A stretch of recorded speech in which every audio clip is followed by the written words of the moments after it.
know, and we're never able to, right?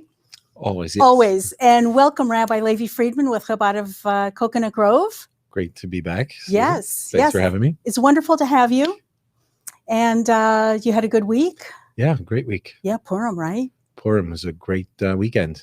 Yeah, a lot of fun. It was fun. It was fun. We talked about Purim last week, right? We did. So we did. Got a good audience. Yeah, and then we celebrated. Yeah, it was great.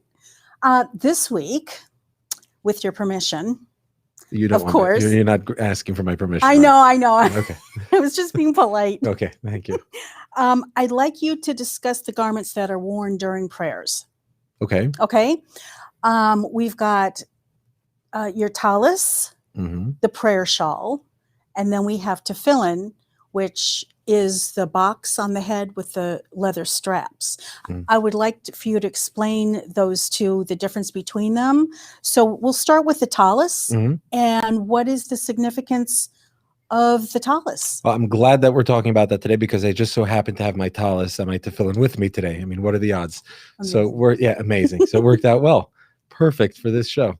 So let me show you the talus. So the talus, the word talus in Hebrew, or talit, means shawl, and a shawl is just a big sort of throw type garment.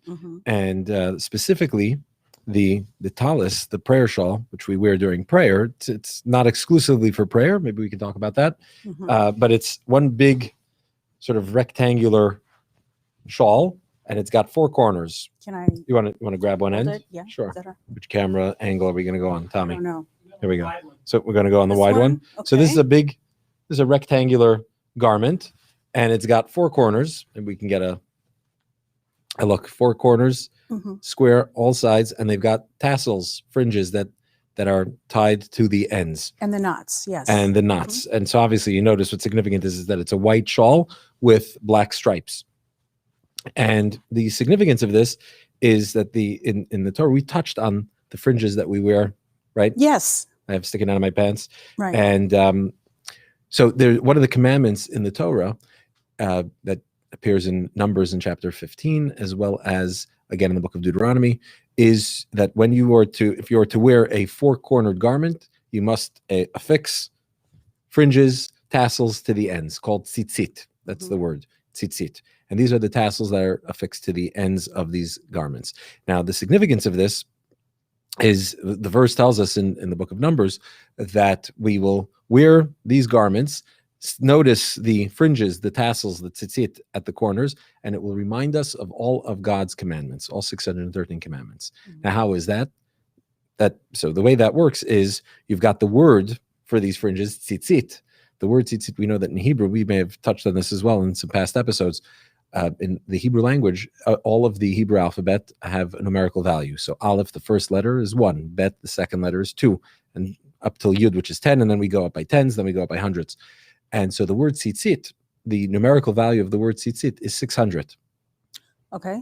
600. So 600. Tzaddik is 90. Yud is 10. Another tzaddik, another 90. Yud again is 10. And Taf is 400. That's the last letter. And that's the highest number. And that's when you spell out the word. And so if you wrote out the word tzitzit, the numerical value of those letters would be 600. And then you've got 5 knots on your fringes, 5 knots, and then 8 strings. Okay. So 5 plus 8 plus 600, 613, the 613 commandments. So they remind us of the commandments, which is very significant. Now, in addition, the wearing of the talit mystically represents the transcendent divine energy. So, because a garment is something that surrounds us, right? Food, which is something that we ingest and we digest. So that's something that's internalized. And obviously, the better the food you eat, the healthier you are, right? And so the food, that your diet becomes a part of you. Whereas garments are something that protect us, they offer protection to us, but from the outside, they don't enter us, right? And so therefore you can be a little bit, even though, you're going to wear clothing that suit your style and that are the right fit and size, but you can be a little bit more liberal in terms of the garments you wear as opposed to the food that you eat, right? You have to eat food that's edible, that's healthy, not something dangerous, whereas garments are a little bit less so because they're on the outside. And so the garment represents a transcendent energy. And the idea of the talit, which is a shawl, It's not even a garment that's really particularly tailored to your body, right? It doesn't fit you. It's something that surrounds you. And so that transcendent divine energy needs to be channeled and harnessed, and then have that penetrate internally as well. So a transcendent energy, which is a lot more intense than a personal specific type of energy, is then channeled into a specific action and specifically integrated into our lives. And that's, and so I was going to say, while the talit is not specific to prayer, we call it a prayer shawl because nowadays we wear it during prayer. That's generally when we wear it. But there's a direct connection between what we just said and prayer, which is the power of prayer is that we can ask for things that are beyond what we might even have coming to us. And what we pray for is that those things actually translate into our lives. And so that's the same idea as the prayer shawl, which we wear during prayer, where we're channeling something transcendent and bringing it into. I do notice that some men cover their whole heads, some just over their shoulders. Is there significance between that? And well, the idea of the prayer shawl is that it has to be worn as a garment, right? So just to wear it as a scarf doesn't really count.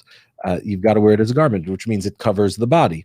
So of course, there's like everything in Jewish law. There's a conversation about what the proper way to wear it would be. Obviously, ideally, if you're wearing it over your head, initially the garment models actually what Arabs used to wear in the desert, which was a head covering, a head scarf that would shield their face from the sand in the desert. And so that's really the optimal way to wear it, which is that it covers your chest a little bit and your back, but also your head as well as even part of your face. So when we wear it, you can wear it over the head and the shoulders and. Okay, and there's a prayer that you say before. There's a blessing that we make. What is the blessing? The blessing is that we acknowledge God and we praise God for commanding us to wrap ourselves in the talit. Very good. Any certain material it's made out of, or preferably wool?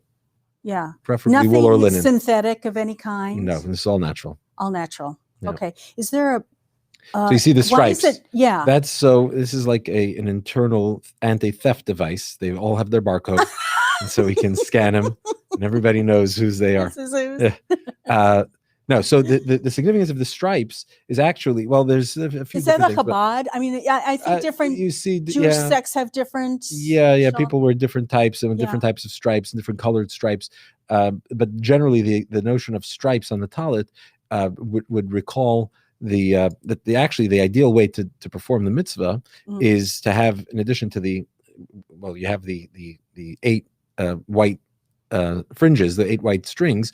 One of the 8 should actually be blue, a specific blue called tchelet, which for a long time was out of use because it's something that comes from a type of sea creature in the Mediterranean. I think it was a snail.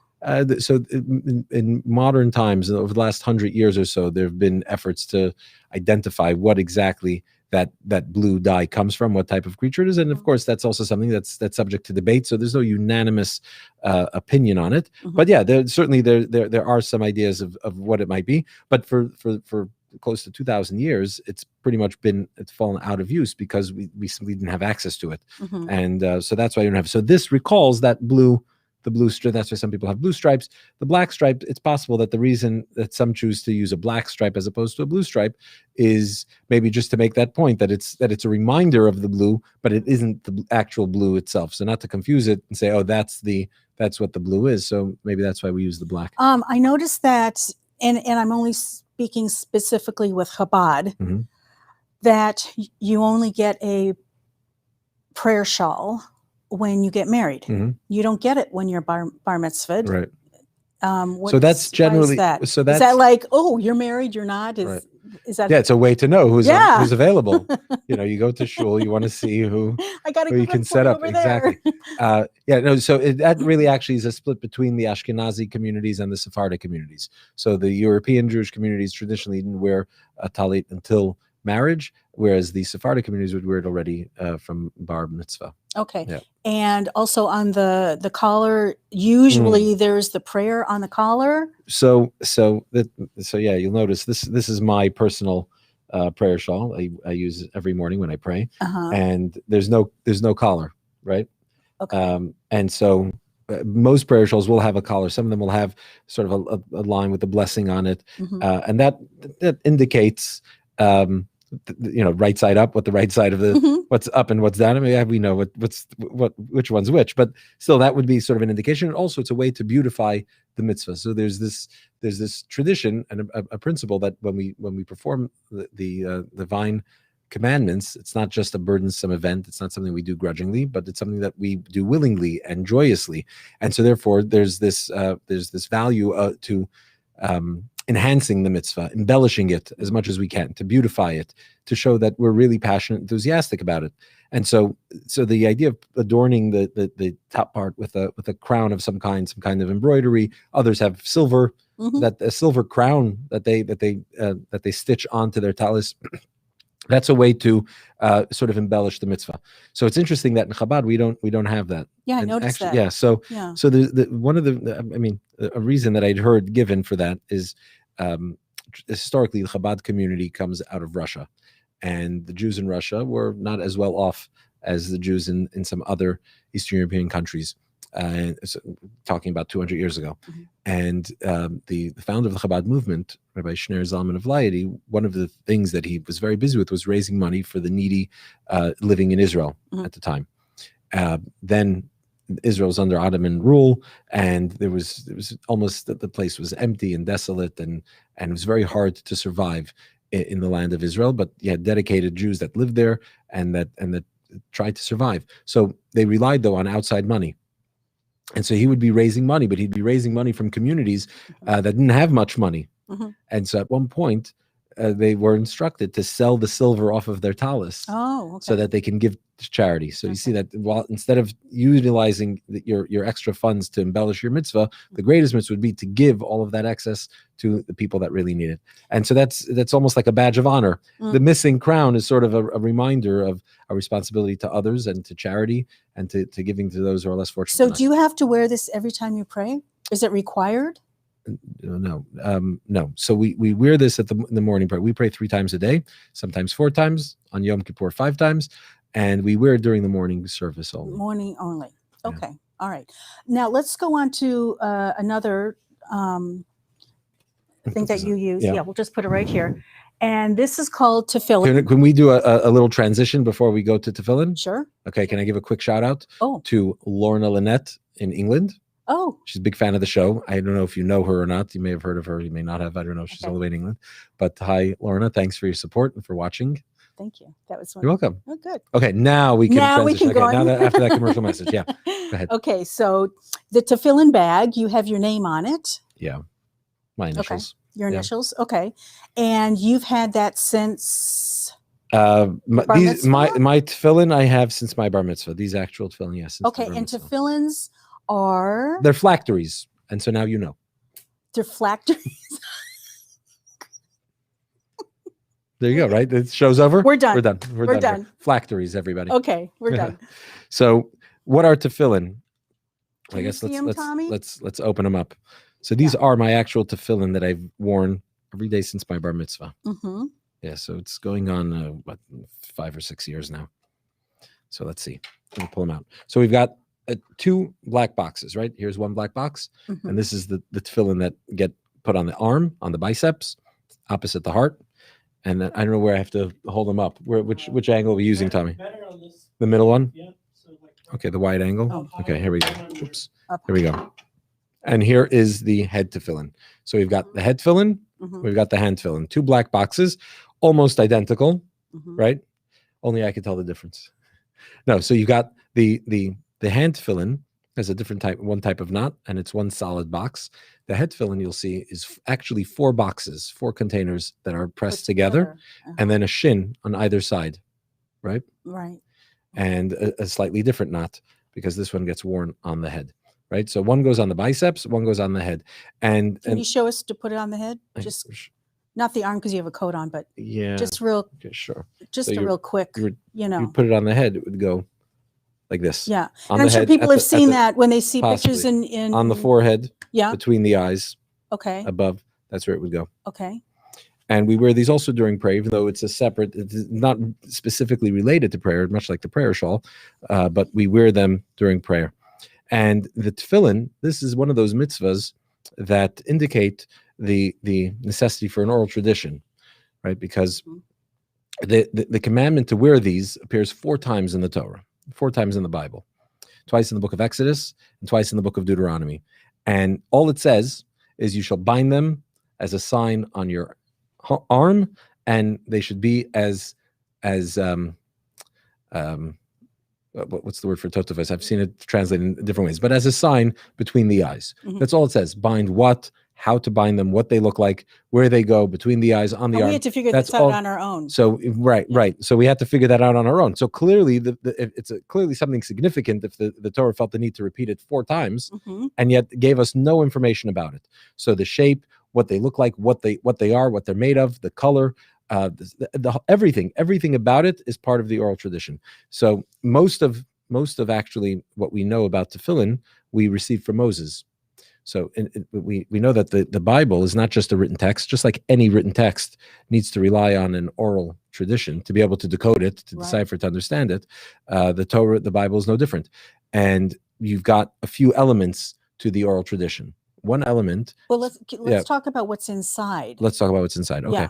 So I'm not going to open mine. I can't open mine. No. But what's inside, so you'll see, I don't know if you can see the stitching, right? You see this, the white stitching on either side. So if you were to open the box, you would find a scroll of parchment, which contains handwritten passages of where we're instructed in the Torah, the 4 sections where we're instructed to put on the tefillin. Okay. So the 4 mentions of tefillin in the Torah are written on a scroll of parchment that's placed in the hand tefillin, and then each one of those 4 sections is written on its own individual scroll that's then placed in one of the 4 compartments of the head tefillin. So how? All handwritten. What are they made of? The tefillin are made from a hide of an animal. Today, many of them, the box. So all of it, everything here comes from an animal. Okay. Except for the dye, the paint. The paint that comes from herbs. It comes from a kosher animal, either a cow or a sheep. So the box is made of leather. The parchment, obviously, parchment is made from the hide of the animal as well, and the boxes are painted, as well as the scrolls written with ink that comes from organic material, and written with a feather pen, the quill. All by hand, and all of this is done by hand. Even the stitching is from the sinews. How long does it take to make them? We have stitching from the sinews, stitching also from the hair of the animal. How long does it take to make them? It takes, for a scribe to write them doesn't take too long, but for the boxes, it takes many, many months for them to be processed. I heard 9 and pressed months. And prepared. Yeah. Yeah. Yep. Yeah. And what's interesting is that all of the material used to make tefillin are all basically repurposed, because nothing goes to waste. So you have animals that are no animals are killed for the purpose of making tefillin, right? But you take animals that are dead, that are then going to be discarded, and you use them for something else. So it really helps stretch the resources that we have in this world. It helps stretch the value and the contribution that an animal makes to the world. There's value to it, even an animal, and even after it's dead, and even if it's killed for no other, for whatever foolish purpose, perhaps, rather than discard it and just to get rid of it, it's used for a very holy purpose, and it becomes an object of holiness. So when do you wear these? So we wear these in the morning during the morning prayer as well, along with our prayer shawls. But you don't wear them on Shabbos, which is from Friday night to Saturday night. So and why is that? The reason we don't wear them on Shabbos is because the tefillin, one of the verses that describe the mitzvah of tefillin, all it tells us is that we should bind them as a sign. So what is that sign? What is this? A sign is a symbolism, and the sign is a sign between God and the Jewish people, and the relationship between God and the Jewish people. So there are several commandments in the Torah that serve as a sign, a constant sign between God and the Jewish people. One of them, for instance, is circumcision. That's a sign. Another sign is Sabbath, the observance of Shabbos. God tells us, it's in the 10 Commandments, that we rest on the 7th day because God rested on the 7th day, created the world in 6 days, rested on the 7th. So by resting on the 7th day, we bear witness to God as creator of the universe. And so how many signs does one need? Right? So we have one sign that we put on every day, which is the tefillin, but on Shabbos, the day itself is the sign. So the tefillin would be superfluous on Shabbos. So you said that you put it on your forehead and on your arm. So what's the significance between the two? So putting it on the arm, we put on the biceps. And so we put it opposite the heart, and on the head is above the mind. And the significance is that we're binding, because literally the mitzvah of tefillin is to literally bind it. So we have knots, we tighten it and fasten it to the arm, and we fasten it onto our head. So it's bound to our heart and to our mind. So it's heart and soul, our body, emotions and intellect are all bound together and all focused and channeled to focus on serving God. So we know that as human beings, we've got a heart that desires one thing and a mind that maybe thinks otherwise, or might think better of something, and or sometimes they're just going in opposite directions as well. And the idea of tefillin is really about streamlining all of them, the mind and the heart, to get them in unison, in sync with each other, and in sync with the divine will. So a boy who's getting a bar mitzvah would start wearing the tefillin, and then he would wear it throughout his throughout his life. Yeah, throughout his life, every day. Okay, all right. What's the Kabbalistic approach to the tefillin? The Kabbalistic approach to the tefillin. Well, that's always the interesting part. So, right. So the tefillin, as we mentioned, we put it on the head, which connects with the mind, the soul, and on the arm opposite the heart. And so it's about drawing divine energy from the divine sort of mind, and as well as from the divine emotions. And all of that energy is bound to us and drawn down into this world. So when we put on tefillin, we're drawing from very high spiritual levels, not just from God's creative force, but God's sort of internal workings, as it were, right? So, for instance, a human being interacts with the world and with others through their external behaviors, right? Through your actions, through what you say, how you communicate to them. So those are all external aspects of a human being. The feeling that we have inside, that's personal. Right? I can choose to reveal that to you. And even when I do, I'm still, most of it, the intensity of it certainly remains inside. It's an internal process, even deeper than my feelings, which at least have an outward expression. They're feelings about something outside of myself. My thoughts are completely internal, right? My intelligence is completely for myself. In other words, if you were the only human being to exist in the world, right? You would have a need for your intelligence, right? You can make use of it, but your emotions would have no need. If there's nothing to get emotional about, or to react to, or to feel for, right? So emotions are already a little bit more external in that they relate to something outside of you, whereas your intelligence is completely internal. And so when we talk about the tefillin, we're engaging or accessing a level of divinity that's beyond just the external, the way God interacts with the world, but already getting inside. Inside, as God is both in that emotional sort of state as well as in that intelligence. You know, it's funny totally that you talk beyond. about emotional, because sometimes when you see a man who hasn't worn it, or has never put it on, and later in their years of life, and they put it on and they start crying. I mean, these are men, burly men, and they have it on. I've seen the videos, and it's so emotional for them, but yet they don't know anything about it. Right. Yeah. Well, that's the power. That's tefillin is certainly a very special mitzvah, but that's the power of any mitzvah. We have a soul that wants to connect with God. The way to connect with God is the way God tells us to connect with him, right? How do you connect with somebody else? Find out what they like, find out what they want, and then try and deliver that for them. And then you establish a connection. And so the soul is yearning for that always. And so whenever we do a mitzvah, whenever we do something that forms a connection with God, then you can't help but melt. Yeah. Thank you, Rabbi. That was really wonderful. Is there anything else you want to say, or you covered it, right? Well, I think we covered. Yeah. Well, yeah. Very good. Thank you. Well, thank you for joining us, and we will see you next week on Ask the Rabbi. And I just want to say that you will find us, and I have to put this on the cards because there's so many places that you can find us. The community newspaper website. We're on Twitter, Facebook, Instagram, and Spotify podcast. That's new. So that's new. Okay. Yeah, it is very new. Great. So thank you for joining us. And YouTube. Oh, and YouTube. And how do you find us on any of these platforms? They're all community newspapers, social handles. Community newspapers. Newspapers or news? Community newspapers. Community newspapers. Okay, very social. good. Okay, All right. there we go. Thank you very much for joining us, and we'll see you next time on Ask the Rabbi. Thank you, Rabbi.